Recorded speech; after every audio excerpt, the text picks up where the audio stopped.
लखनऊ में एक ऐसा मर्डर केस सामने आया था जिसने पुलिस के होश उड़ा दिए थे।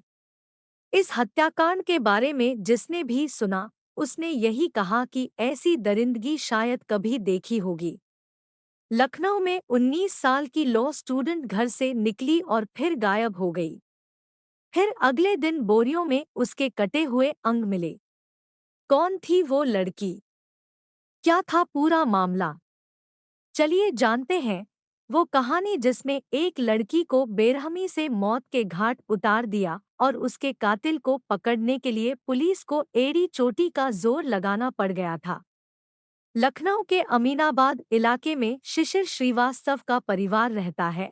उनके परिवार में उनकी पत्नी तृप्ति और उनकी एकलौती बेटी गौरी रहते हैं। शिशिर श्रीवास्तव की अमीनाबाद में ही एक दुकान है जिसमें वह इंटीरियर डेकोरेशन का सामान बेचते हैं। तृप्ति श्रीवास्तव एक हाउसवाइफ है। गौरी 19 साल की थी, लॉ की पढ़ाई कर रही थी। स्वभाव से वह काफी खुशमिजाज और खुले विचारों की सोच रखने वाली एक मॉडर्न लड़की थी। परिवार काफी खुश रहता था। लेकिन 1 फरवरी 2015 के दिन इस परिवार में ऐसा कुछ हुआ जिसका विचार तृप्ति और शिशिर ने कभी नहीं किया होगा। दरअसल 1 फरवरी 2015 के दिन गौरी दोपहर के 12:30 बजे अपने पिता की जैकेट को ड्राई क्लीनिंग करवाने के लिए घर से निकली। गौरी ने मां को कहा कि उसे मंदिर भी जाना है, इसलिए ड्राई क्लीनिंग के बाद वह सीधे मंदिर जाएगी, फिर घर लौटेगी। शाम के 4 बज गए थे लेकिन गौरी घर नहीं लौटी तो मां परेशान होने लगी। उन्होंने गौरी को फोन किया, लेकिन गौरी ने फोन नहीं उठाया। इसके बाद मां ने कई बार उसे फोन लगाया, लेकिन गौरी ने एक बार भी फोन नहीं उठाया। तो परेशान होकर उन्होंने गौरी के पिता को फोन किया और बताया कि गौरी अब तक घर नहीं लौटी है और न ही फोन उठा रही है। पिता ने कई बार फोन लगाने के बाद एक लड़के ने फोन उठाया।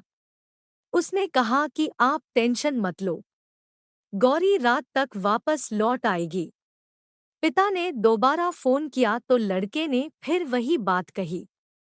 उन्होंने कहा कि मेरी गौरी से बात करवाओ, तो लड़के ने फोन काट दिया। गौरी के माता पिता को लगा शायद वो दोस्तों के साथ है, शाम तक इंतजार करते हैं। शाम हो गई लेकिन गौरी का अब भी कोई अता पता नहीं था। तो गौरी के मां ने दोबारा गौरी को फोन लगाया। फिर से उसी लड़के ने फोन उठाया और बताया कि गौरी उसके साथ इको पार्क में है, थोड़ी देर में वह घर पहुंच जाएगी। 1 घंटे के इंतजार के बाद फिर से गौरी को फोन लगाया गया, लेकिन इस बार लड़के ने बताया कि गौरी की तबीयत ठीक नहीं है, इसलिए वह उसे अस्पताल लेकर जा रहा है। यह सुनकर गौरी के माता पिता अस्पताल पहुंच तो गए, लेकिन वहां पता चला कि गौरी नाम की कोई पेशेंट अस्पताल में आई नहीं है। फिर दोनों इको पार्क गए, लेकिन वहां भी उन्हें गौरी नहीं मिली। शाम के 7 बज गए तो उन्होंने फिर गौरी को फोन किया, लेकिन अब उसका फोन स्विच ऑफ आने लगा। माता पिता की टेंशन और बढ़ गई तो वे अमीनाबाद पुलिस स्टेशन पहुंच गए। पिता ने पुलिस को सारी घटना बताई, जिसके बाद पुलिस ने मामला दर्ज करके जांच शुरू कर दी। 2 फरवरी 2015 के दिन सुबह के 7 बजे शहीद पथ रोड के पास कुछ लोगों को एक बोरी सड़क पर पड़ी देखी। उसके आसपास कई कुत्ते घूम रहे थे। वे बार बार बोरी को सूंघ रहे थे। लोगों को कुछ अटपटा लगा, उन्होंने पुलिस को इसकी सूचना दी। मौके पर पहुंची पुलिस ने एक प्लास्टिक का बोरा खोला तो सभी हक्के बक्के रह गए। बोरे के अंदर कई टुकड़ों में लड़की का शरीर था। हालांकि लड़की के चेहरे की पहचान साफ साफ हो रही थी। 3 फरवरी को पुलिस ने गौरी के माता पिता को अस्पताल बुलवाया ताकि वे लाश की पहचान कर सकें। जैसे ही माता पिता ने लाश देखी तो वे फूट फूट कर रोने लगे, क्योंकि ये लाश गौरी की ही थी। पुलिस ने अब इस मामले को मर्डर केस मानकर जांच शुरू कर दी। तत्कालीन लखनऊ एसएसपी यशस्वी यादव ने कातिल को पकड़ने के लिए जांच शुरू की। पुलिस ने सबसे पहले गौरी के मोबाइल की डिटेल खंगालना शुरू किया। गौरी जिस इलाके में आखिरी बार देखी गई वहां से शहर के सभी मार्गों के सीसीटीवी कैमरे की फुटेज भी खंगाले गए। गौरी के मोबाइल को खंगालने पर पता चला कि नाका में उसने केवल व्हाट्सएप पर चैट किया था। नाका के जिस सीसीटीवी में वह दिखाई दी थी, उसमें भी वह चलते चलते फोन पर टाइप कर रही थी। पुलिस ने गौरी की फोन की लोकेशन की हिस्ट्री देखी तो पता चला कि गौरी 1 बजे घर से निकलने के बाद करीब 4 घंटे तक नाका, राजेंद्रनगर, कैसरबाग, अमीनाबाद और बांसमंडी में घूमती रही। इस दौरान कई बार उसका फोन स्विच ऑफ हुआ। शाम करीब 6:45 बजे फोन की लोकेशन इको पार्क और उसके कुछ मिनट बाद खरीका, तेलीबाग और सदर के मछली मोहाल में मिली।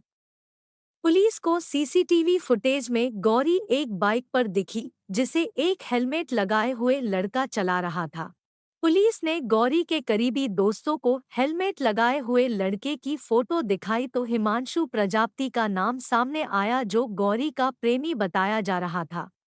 हत्याकांड के केस को खुद तत्कालीन डीजीपी एके जैन मॉनिटरिंग कर रहे थे। एके जैन बताते हैं कि 5 दिन की कड़ी मेहनत के बाद पुलिस गौरी के कातिल तक पहुंच गई। गौरी के दोस्तों से बातचीत और सीसीटीवी कैमरों से मिले सुरागों के जरिए पुलिस हिमांशु तक पहुंची। हिमांशु से सख्ती से पूछताछ की गई तो वह टूट गया। उसने अपना जुर्म कबूल कर लिया। उसने बताया कि गौरी को पिछले 1 साल से प्यार करता था।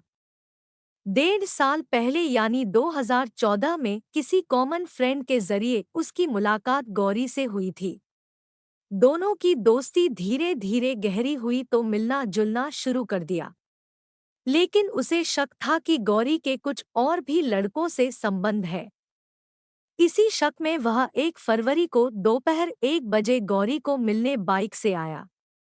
इसके बाद गौरी हिमांशु के घर चली गई। वहां दोनों में झगड़ा हुआ था। झगड़े के दौरान गौरी का मोबाइल चेक किया तो उसमें व्हाट्सएप के मैसेज में कुछ तस्वीरें देख हिमांशु आपा खो बैठा और उसने गौरी का गला दबाकर मार डाला। गौरी बेहोश होकर वहां गिर गई। हिमांशु को लगा कि वह मर गई है, इसलिए घबरा कर वह घर से बाहर निकला और सोचने लगा कि कैसे गौरी के शव को ठिकाने लगाया जाए। फिर उसने दुकान से एक आरी और बोरियां खरीदी। घर आकर उसने गौरी के शव के टुकड़े किए और बोरियों में भरकर उन्हें ठिकाने लगा दिया। शव को ठिकाने लगाने के बाद उसने घर को साफ किया और सो गया। हिमांशु के बयान के बाद पुलिस ने उसके खिलाफ हत्या का मामला दर्ज कर लिया। फिलहाल यह केस अभी भी कोर्ट में चल रहा है।